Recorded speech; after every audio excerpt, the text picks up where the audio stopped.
Is it strong enough to survive another 200 years into the future? There's a lot of people going to their graves and not being able to pass on to their family a lot of knowledge and a lot of culture, and that's probably the saddest thing, I reckon. Destiny Deacon is a lecturer in Aboriginal and English literature at Melbourne Uni. She's also a photographer and uses her photos to express her feelings about being an Aboriginal woman. What I do is interpret my visions of how we feel as Aboriginal people living in a colonial society like Australia. Well, I mean, until a mere few years ago, most Australian history was very Anglo-centred. I mean, most people knew more about the history of England and the kings and queens of England than they knew about Australia BC, before Cook. Gary Foley says Aboriginal culture has a fundamentally different value system to non-Aboriginal culture. Today in Australia, Aboriginal culture is essentially about the different values of Aboriginal people, a totally different value system that exists in our society, a value system that is non-materialistic, non-competitive, a value system that has the notion that the welfare of the group is more important than the welfare of the individual.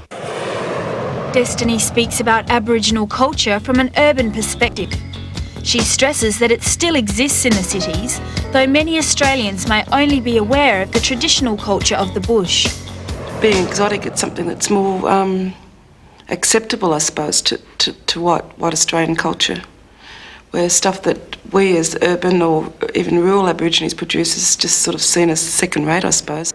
While the cultural expressions in the urban areas may be different to the bush, Gary Foley says the values are the same.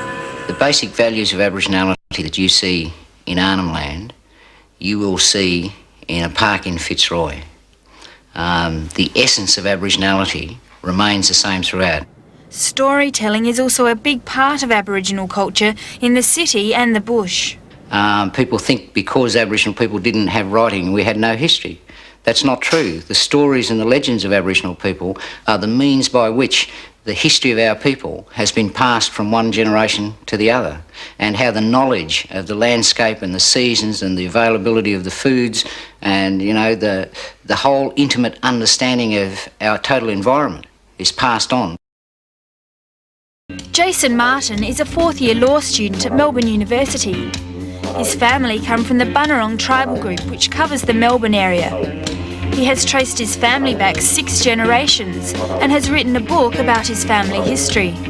More so than ever, our generation, our young generation, could succumb to losing a lot of aspects of our culture. While Jason is concerned that some of the Aboriginal culture of the past is disappearing, he says it's also adapting and changing with the times. As a culture, especially in urban society, we've adapted to our rapidly changing environment. Now, we've had to adapt to survive. You don't adapt, then you just fade away. I don't expect non-Aboriginal people or white Australians to live the way they did 200 years ago. While Aboriginal people are still suffering the devastating effects of 2 centuries of European settlement, their culture has undergone a major revival in recent years. We've seen a tremendous cultural renaissance in the last 20 years especially, beginning with the Aboriginal Embassy, the great dynamic upsurge in Aboriginal political activity in 1972. That in turn led to a tremendous rekindling of interest in traditional culture amongst people in the South, as Australians are now beginning to realise what the rest of the world has known for a long time, that there is a vibrancy, such a positive feeling coming from this tremendous cultural renaissance in its art, in our theatre, in our music.